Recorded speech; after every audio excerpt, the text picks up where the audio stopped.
الحمد لله والصلاة والسلام على نبي بعد. أما بعد فأعوذ بالله من الشيطان الرجيم. بسم الله الرحمن الرحيم. إن الله وملائكته يصلون على النبي يا أيها الذين آمنوا صلوا عليه وسلموا تسليما. صلى الله على النبي الأمي وآله صلى الله عليه وآله وسلم. جزا الله عنا سيدنا ومولانا محمد صلى الله عليه وسلم ما هو أهله. قل الحيلة أنت وسيلتي يدركني يا رسول الله. يا رسول الله انظر حالنا. يا حبيب الله اسمع قولنا. إننا في بحر هم مغرق. خذ يدي سهل لنا أشقى لنا. حمد و صلاة کے بعد میرے نہایت واجب الکرام، عزت کے لائق، تکریم کے لائق، محبتوں اور چاہتوں کے لائق بزرگوں اور بچوں، اللہ رب العزت کا بہت شکر ہے کہ اس نے آج مبارک دن ہم سب کو نصیب فرمایا. تمام دنوں کا سردار جمعۃ المبارک، سال کے بعد جو عید الفطر یا عید الاضحیٰ ہماری زندگی کا مقدر بنتی ہے، تو اس کا اجر بھی اللہ رب العزت نے واجب بنا کر ہمیں عطا کیا. اگر عید کی نماز کا یا عید کے دن کا کوئی انکار کرتا ہے تو وہ کفر کی حد تک نہیں پہنچتا، بلکہ گناہگاری کی حد تک پہنچتا ہے. اگر اس کے مقابلے میں کوئی شخص جمعے کے دن کا انکار کرتا ہے یا پھر جمعے کے دن کی نماز کا انکار کرتا ہے تو وہ شخص دائرۂ اسلام سے خارج ہو جاتا ہے. کیوں؟ وجہ کیا ہے کہ فرض کا انکار کرنا کفر کا درجہ رکھتا ہے. جیسا کہ کوئی شخص یہ ذہن میں رکھے یا عقیدہ رکھے کہ قرآن پر میں ایمان نہیں رکھتا یا ایمان نہیں لاتا، قرآن کی آیتوں پر میں عمل نہیں کرتا کیونکہ میں اس کو قرآن سمجھتا ہی نہیں، تو یہ شخص بھی دائرۂ اسلام سے خارج ہو جاتا ہے. اسی طرح جمعۃ المبارک کا حکم اللہ رب العزت نے قرآن پاک میں دیا اور نبی پاک ہمارے پیارے آقا حضور نبی کریم صلی اللہ علیہ وآلہ وسلم نے ہمیں عطا کیا. تو اس دن کے فرض ہونے کے اعتبار سے بہت بڑی دلیل قرآن پاک ہے. پھر اس کے بعد حضور جانے کا یاد آمنہ کا لال خاتم النبیین ہمارے آقا علیہ السلام ہے. تو اس دن کا انکار کرنا دائرۂ اسلام سے انسان خارج ہو جاتا ہے. آج جو موضوع میں آپ کی بارگاہ میں لے کر آیا وہ یقیناً باطنی گناہوں میں سے ایک گناہ ہے، دل کے گناہوں میں سے ایک گناہ ہے. اس میں چاہے کوئی بزرگ شخص ہو، کوئی نوجوان شخص ہو، ہماری ماں ہو یا پھر ہماری بہنیں ہو، ہر شخص تقریباً اس گناہ میں ملوث پایا جاتا ہے. وہ گناہ غصے کی تباہ کاریاں، غصہ، غائب، سون، ہیٹ، یہ وہ لفظ ہے کہ ہر انسان اس سے واقف ہے. نہ واقف کوئی بھی نہیں ہے اس گناہ سے. اللہ کے حبیب ارشاد فرماتے ہیں کہ غصہ وہ تباہ کن بیماری ہے، وہ تباہ کن بیماری ہے کہ انسان دائرۂ اسلام سے بھی خارج ہو جاتا ہے کچھ وجوہات کی بنا پر۔ جب انسان کو غصہ آتا ہے تو ہم غصے کی سب سے پہلے تو تعریف ہی نہیں سمجھتے کہ غصہ کہتے کسے ہیں، اور آیا کہ ہر غصہ کرنا حرام کا درجہ رکھتا ہے یا کوئی غصہ مستحب کا درجہ بھی رکھتا ہے۔ تو میں آپ کو یہاں رک کر بتاتا چلوں کہ غصہ دو قسم کا ہے۔ ایک وہ غصہ جس کا درجہ اللہ کے حبیب نے اور اللہ نے حرام قرار دیا ہے، اور ایک وہ غصہ کہ جس کو اللہ رب العزت کے حبیب نے اور اللہ رب العزت نے جائز کا رتبہ عطا کیا ہوا ہے، مستحب کا درجہ عطا کیا ہوا ہے۔ اب ان دونوں غصوں کو الگ الگ جگہ پر ہم نے سمجھنا ہے کہ حرام غصہ کب کب ہمارے سامنے پیش ہوتا ہے اور جائز غصہ، مستحب غصہ جہاں ہمیں کرنا بھی چاہیے وہ کب کب ثابت ہوتا ہے، یہ ہم نے سمجھنا ہے۔ اس سے پہلے ہم غصے کی تعریف جان لیتے ہیں، سن لیتے ہیں، سمجھ لیتے ہیں کہ غصہ آیا کہتے کسے ہیں۔ ہر وہ کام تعریف شروع ہو چکی ہے، ہر وہ کام یا ہر وہ فعل یا ہر وہ عمل جو ہماری طبیعت کے خلاف ہو، ہمیں جو کام اچھا نہ لگتا ہو اور سامنے والا شخص یا کوئی بھی ہو ہمیں اس بات پر ابھارے کہ بھئی آپ نے یہی کام کرنا ہے جو ہماری طبیعت کے خلاف ہے،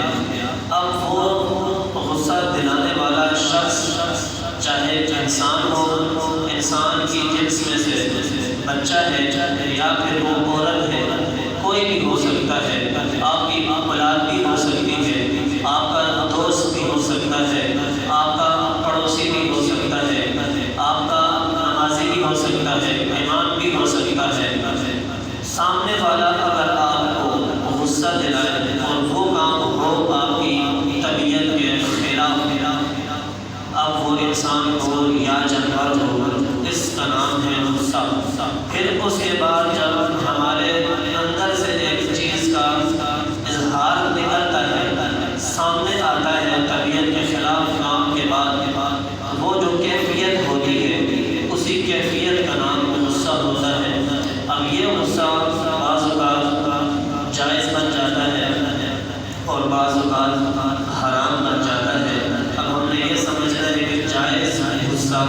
کہاں انسان کر سکتا ہے۔ جائز غصہ انسان ہے تو وہ مقام ہے کہ اگر کوئی شخص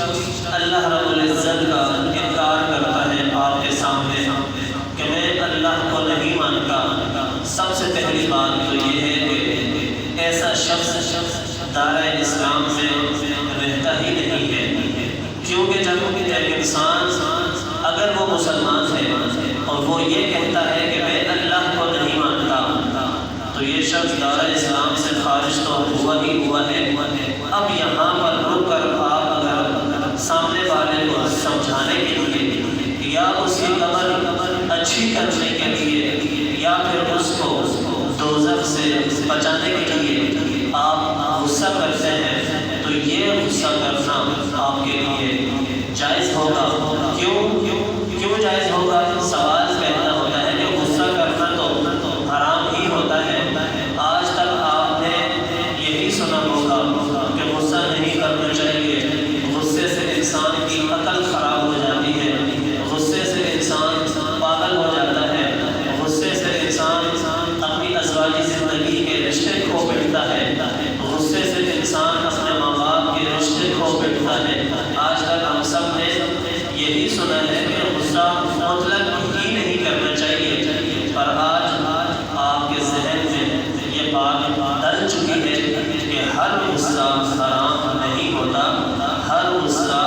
ناجائز نہیں ہوتا، وہ غصہ حرام ہے وہ میں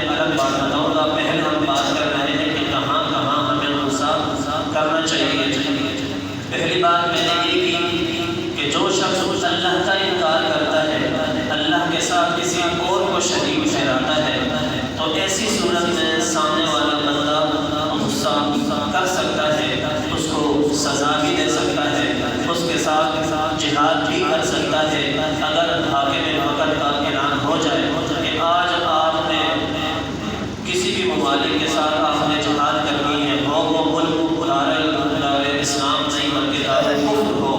تو اس کے ساتھ اگر حاکم وطن اعلان کر دے کہ ہم نے جہاد کرنی ہے، تو پھر ان شخصوں کے ساتھ جہاد کرنا اور غصے کا اظہار کرنا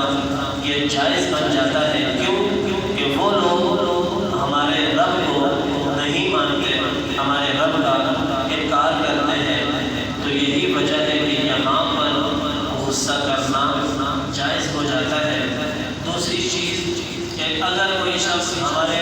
پیارے آقا ہم سب کی دھڑکنیں آمنہ کا لال جناب سیدہ خاتون جنت کا والد، تمام انبیاء کا سردار حضرت محمد رسول اللہ صلی اللہ علیہ وآلہ وسلم کی ذات پاک کا اگر کوئی انکار کرتا ہے، خاتم النبیین ہونے کا اگر کوئی انکار کرتا ہے، تو ایسے شخص پر بھی انسان غصہ کر سکتا ہے۔ سب سے بڑی مثال اس کی یہ ہے کہ آج کے زمانے میں آپ نے قادیانیوں کو دیکھا ہوگا، سنا ہوگا، کہیں نہ کہیں آپ کے کانوں سے باتیں گزری ہوں گی کہ یار اس دنیا میں قادیانی بھی رہتے ہیں۔ تو قادیانیوں کا سب سے بڑا جھوٹا عقیدہ یہی تھا کہ وہ اللہ رب العزت کے پیارے حبیب کو آخری نبی نہیں مانتے۔ تو میں بات کر رہا ہوں، اگر کوئی ہمارے نبی کا انکار کرتا ہے، ہمارے نبی کی ذات کے اوپر کوئی گستاخی کے جملے کستا ہے یا بکتا ہے، تو ایسے شخص پر غصہ کرنا جائز ہو جاتا ہے، مستحب ہو جاتا ہے۔ آپ کے سامنے اگر آپ کا نبی کے بارے میں کوئی انسان گستاخی کر رہا ہو اور آپ خاموشی کے ساتھ اس کے سامنے سے یا اس کے پاس سے گزر جائیں یہ کہتے ہوئے کہ یار انسان ہے، بس ٹھیک ہے، مسلمان ہی ہے، ہمیں کیا لگا، ہمیں کیا لگے، یہ جانے، اس کا رب جانے، اس کی قبر جانے، نہیں، یہاں رک کر ہمیں اس چیز پر غور کرنا ہوگا۔ ایسا نہیں کہ ہمارے سامنے اللہ اور اس کے رسول کی گستاخیاں ہو رہی ہیں اور ہم خاموشی کے ساتھ اپنی آنکھیں بند کر لیتے ہیں، بالکل بلا توجہ اپنے کان بند کر لیتے ہیں، اپنے دل کی دھڑکنیں بند کر لیتے ہیں کہ انسان وہ جانے، اس کا رب جانے۔ یہاں پر اگر انسان غصہ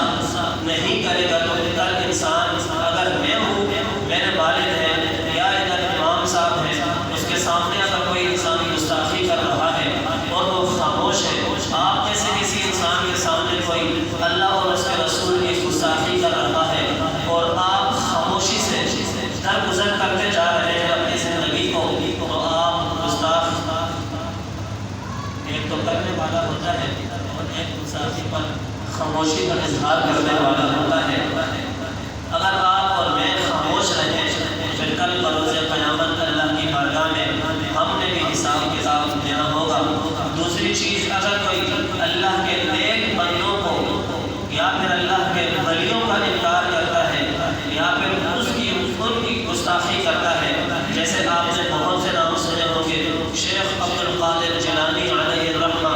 پیر مہر علی شاہ صاحب، اور بھی جتنے اللہ کے ولی اس دنیا میں آرام فرما رہے ہیں، ادھر اپنے قبرستان پر چلے جائیں تو میاں بابا بہت اپنے وقت جو بزرگ حضرات ہیں، سید زادے تھے، وہ جانتے ہیں، یا اس علاقے میں ہمارے دادا مرشد آپ کے علاقے میں بھی بہت سے لوگ ایسے گزرے ہیں کہ جن کو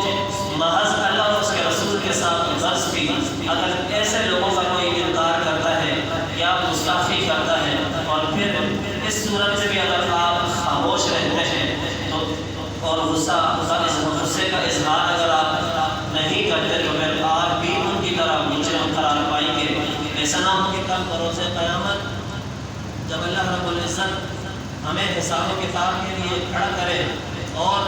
ان لوگوں کے ساتھ ہمارا بھی حشر ہو کہ جو لوگ اللہ اور اس کے رسول کے ساتھ گستاخیاں کرتے رہے، اللہ اور اس کے رسول اور اللہ کے ولیوں کی گستاخی کرتا رہا انسان اور ہم خاموشی سے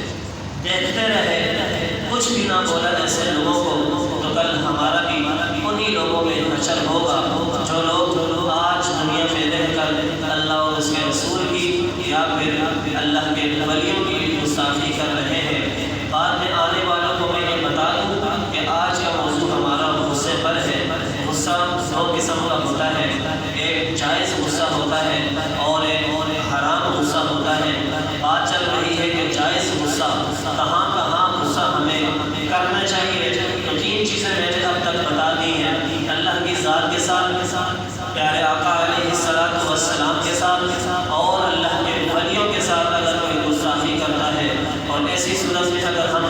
غصے کا اظہار نہیں کرتے، سامنے والے کی قبر درست نہیں کرتے، سامنے والے کو دوزخ سے اگر ہم نہیں بچاتے پھر ہمیں خود اپنے آپ پر اور اپنے جسم پر یا پھر اپنے نفس پر غور کرنا ہوگا، کہیں ایسا تو نہیں کہ ہمارا بھی انہی لوگوں میں شمار ہونا شروع ہو جائے۔ پھر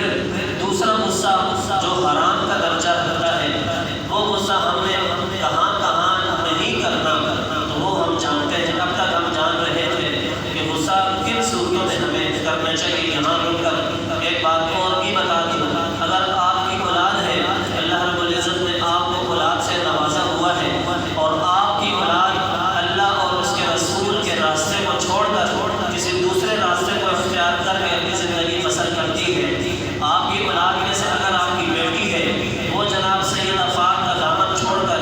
جناب سیدہ پاک کا سر کا دوپٹہ چھوڑ کر اگر وہ کسی اور راستے کی طرف جا کر اپنی منزل کو تلاش کرتی ہے، اور ایسی صورت میں بھی اگر آپ اپنی اولاد پر غصہ نہیں کریں گے، ان کو ڈانٹیں گے نہیں، ان کو سمجھائیں گے نہیں، تو پھر آپ جان لیں کہ قرآن کا حکم ہے کہ اے ایمان والو، اپنے آپ کو اور اپنے گھر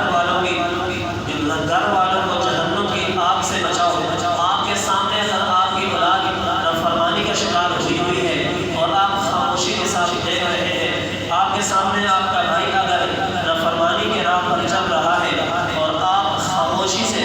دیکھ رہے ہیں، کوئی غصے کا اظہار آپ سے نہیں ہو رہا، تو پھر آپ جان لیں کہ آپ کا بھی ٹھکانہ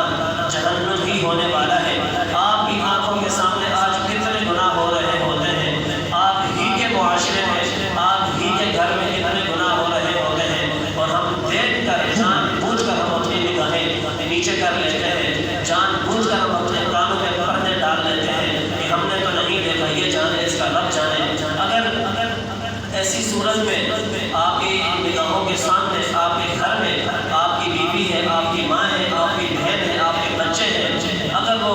اللہ اور اس کے رسول کا دامن چھوڑ کر کسی اور کا دامن پکڑ کر اپنی زندگی گزارنے کی کوشش کر رہے ہیں، اور آپ خاموشی سے اپنی اولاد کو، اپنے بہن بھائیوں کو دیکھتے چلے جا رہے ہیں، پھر آپ بھی ان کے ساتھ برابر کا شدید گناہ میں ہیں۔ ایسا نہ ہو کہ کہیں کل بروز قیامت جب اللہ رب العزت لائن پر ہمیں کھڑا کرے کہ ہاں بھائی بتا کہ تجھے میں نے گھر کا سربراہ بنایا تھا، تجھے میں نے بڑا بھائی بنایا تھا، تجھے میں نے پورے ملک کا وزیر اعظم بنایا تھا، تیری ہی نگاہوں کے سامنے میرا گھر خراب ہو رہا تھا، تو نے ان پر غصہ نہیں کیا،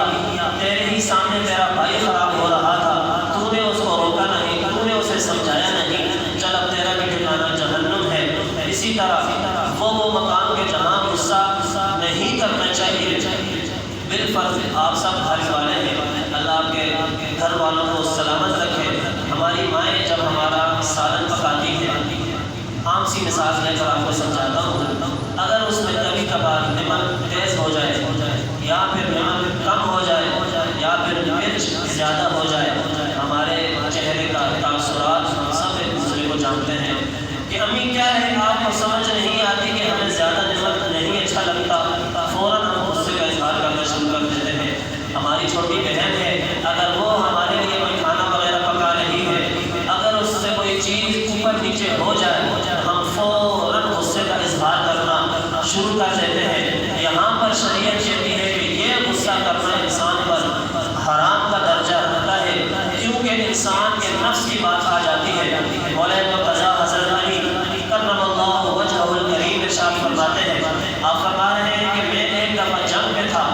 جنگ کر رہا تھا تو ایک کافر کا سینہ تانتے ہوئے میں اس کے سینے پر جا چڑھا اور اس نے بدلے میں میرے چہرے پر تھوکا۔ مولا علی فرماتے ہیں کہ میں نے اس کو وہیں چھوڑ دیا۔ وجہ کیا ہے؟ مولا علی سے پوچھا گیا کہ امیر المؤمنین آپ نے کیوں ان کو جانے دیا؟ گستاخی رسول یہ تھا، اللہ کا وہ نہ ماننے والا تھا، تو آپ نے کیوں اس کو چھوڑ دیا؟ تو اللہ مولا مرتضیٰ ارشاد فرماتے ہیں کہ جب تک بات اللہ اور اس کے رسول کی تھی، جب تک بات میرے پیارے آقا کی تھی، جب تک بات میرے پاک پروردگار کی تھی، تب تک یہ میرا دشمن تھا۔ اب اس نے میرے چہرے پر تھوک دیا ہے، اب بات میرے نفس کی آ گئی ہے، اس لیے میں نے اس کو چھوڑ دیا ہے۔ نہیں تو مولا مرتضیٰ کا غصہ بہت سے لوگ جانتے ہیں، مولا مرتضیٰ نے وہاں غصہ اس لیے نہیں کیا کہ وہاں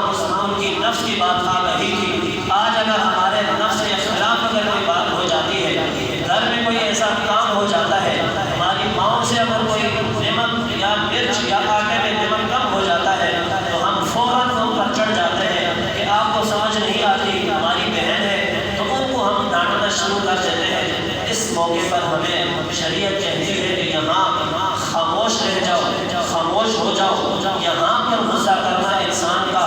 حرام کا درجہ رکھتا ہے۔ جہاں جہاں غصہ کرنا جائز تھا وہ میں نے بتایا، اب جہاں جہاں غصہ کرنا حرام ہے وہ میں آپ کو بتا رہا ہوں۔ ہماری ماؤں سے، ہمارے گھروں میں اگر اولاد میں سے یا پھر بہن بھائیوں میں سے کسی سے آپ کی طبیعت کے خلاف کوئی کام ہو جائے، بدلے میں آپ خاموش ہونے کے آپ فوراً غصے کا اظہار کر دیں۔ پیارے آقا کا فرمان کیا آپ نے نہیں سنا؟ حضور نبی کریم علیہ السلام ارشاد فرماتے ہیں کہ جب آپ کو غصہ آئے تو آپ اپنی جگہ تبدیل کر دو۔ آپ اگر بیٹھے ہوئے ہو تو کھڑے ہو جاؤ۔ آپ کو اگر غصہ آیا ہوا ہے اور غصے کی کیفیت آپ نے دیکھنا ہے کہ غصہ جائز ہے یا غصہ حرام ہے۔ اگر حرام کی صورت ہے تو پھر آپ نے دیکھنا ہے، اگر آپ لیٹے ہوئے ہو تو بیٹھ جاؤ، اگر آپ بیٹھے ہوئے ہو تو کھڑے ہو جاؤ، اگر آپ ایک جگہ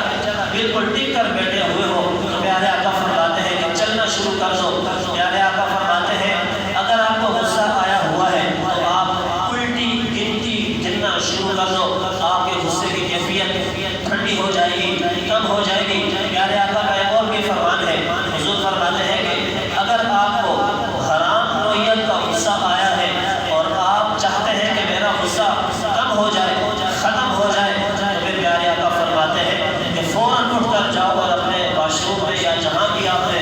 وضو کا بندوبست کیا ہوا ہے وہاں جا کر آپ وضو کا اہتمام کریں۔ پیارے آقا فرماتے ہیں کہ غصہ یہ آگ سے پیدا ہوا ہے اور آگ سے پیدا ہونے والی چیز شیطان ہے، اور شیطان ہی چاہتا ہے کہ غصہ انسان کو آئے اور وہ گھر کے گھر اجاڑ کر رکھ دیتا ہے۔ کہ آپ دیکھتے نہیں چھوٹی سی بات پر انسان کو شیطان غصہ دلاتا ہے اور انسان اپنی ازواجی زندگی کو تباہ کر دیتا ہے۔ کیا آپ دیکھتے نہیں کہ چھوٹی سی بات پر قرآن میں سورہ نمل میں اللہ ارشاد فرماتا ہے کہ فَزَيَّنَ لَهُمُ الشَّيْطَانُ أَعْمَالَهُمْ، کہ انسان تمہارے سامنے مزین کر کے اعمال پیش کرتا ہے۔ ہم اپنی طرف سے یہ سوچ رہے ہوتے ہیں کہ یار یہ بہت اچھا کام ہے۔ کسی شیطان کا سب سے بڑا وار یہی ہوتا ہے کہ وہ اس کو غصہ دلائے۔ پیارے آقا فرماتے ہیں کہ شیطان کے اندر اتنی طاقت اور اتنی صلاحیت ہوتی ہے کہ وہ انسان کے اندر گھس کے اس کی رگوں میں خون کی طرح دوڑتا ہے۔ تو ہمارے جسم میں شیطان جب گھستا ہے ہمارے غصے عموماً آج یہی ہوتے ہیں کہ وہ حرام کا درجہ رکھتے ہیں۔ آج کوئی ایک غصہ مجھے کوئی دکھائے ماں باپ کے علاوہ یا کوئی درد رکھنے والے بندے کے علاوہ کہ جو غصہ جائز طریقے کا کرتا ہو، کہ آپ کسی کے سامنے اس کی اولاد بگڑ رہی ہو اور وہ غصے کا اظہار نہ کرے، کسی انسان کے سامنے اس کے رب کی گستاخی کی جا رہی ہو اور وہ غصے کا اظہار نہ کرے، کسی انسان کے سامنے اس کے پیارے آقا کی گستاخی کی جا رہی ہو اور وہ گستاخی نہ کرے، کسی انسان کے سامنے اللہ کے نیک ولیوں کی گستاخی ہو رہی ہو اور وہ خاموشی سے بیٹھا رہے، کسی انسان کے سامنے اس کے والدین کی گستاخی کی جا رہی ہو اور وہ خاموش بیٹھا رہے، تو میں کہتا ہوں کہ ایسے شخص کو ڈوب کر مر جانا ہی چاہیے، کیونکہ اس کے سامنے اس کی عظیم ہستیوں کی گستاخیاں کی جا رہی ہیں اور وہ خاموشی سے بیٹھا ہوا ہے۔ یہ ہم یہاں پر اگر وہ غصہ نہیں کرے گا تو یہ بھی انہی کے ساتھ شمار کیا جائے گا جو حرام درجے کا گناہ کرتے ہیں۔ آپ کے سامنے اگر آپ کی اولاد بگڑ رہی ہے، آپ کے سامنے اگر آپ کا بھائی بگڑ رہا ہے، آپ کے سامنے اگر آپ کا عزیز دوست بگڑ رہا ہے اور آپ خاموشی کے ساتھ اس کی پیٹھ پر ہاتھ مار کر اس کو زندگی گزارنے کا کہہ رہے ہیں، پھر آپ بھی اسی گناہ میں شامل ہیں کہ وہ تو جہنم میں جا رہا ہے اور آپ اس کو روکتے نہیں ہو۔ یہاں پر اگر انسان غصہ نہیں کرے گا، یہاں پر اگر انسان اس کو سامنے والے کو روکے گا نہیں، تو پھر اللہ رب العزت کی بارگاہ میں ہمارا بھی گربان پکڑا جائے گا۔ آج پورے ملک کی اگر ہم بات کریں تو وزیر اعظم کی نگاہوں کے سامنے اگر کسی علاقے میں کوئی وڈیرا یا کوئی بڑا انسان اگر کسی غریب کی زمین دباتا ہے، انسان اگر کوئی وڈیرا کسی غریب کے پیسے دباتا ہے اور اس کو پتہ ہے یا پھر کسی علاقے والے کو پتہ ہے اور اس کے پاس ویلیو بھی ہے، اس کے پاس پاور بھی ہے اور وہ خاموشی سے دیکھتا چلا جا رہا ہے، ظلم پر ظلم ہوئے چلے جا رہے ہیں، تو پھر ایسی صورت میں اگر وزیر ہے یا کوئی نشید کوئی بھی ہے ہمارے گھر کا سربراہ ہے تو پھر اس سے پوچھا جائے گا کہ آپ کی نگاہوں کے سامنے آپ کے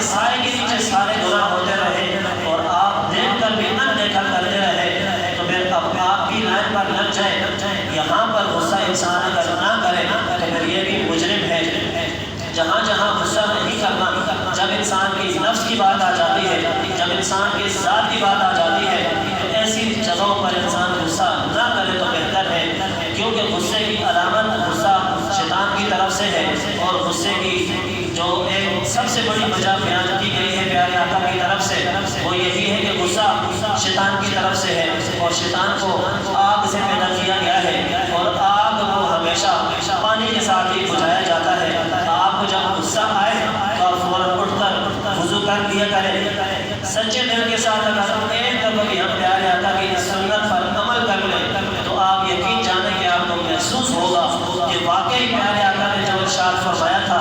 وہ میں نے عمل کیا، آج میں نے اس کا فائدہ اور رزلٹ میں نے دیکھا۔ پیارے آقا فرماتے ہیں کہ انسان کو اگر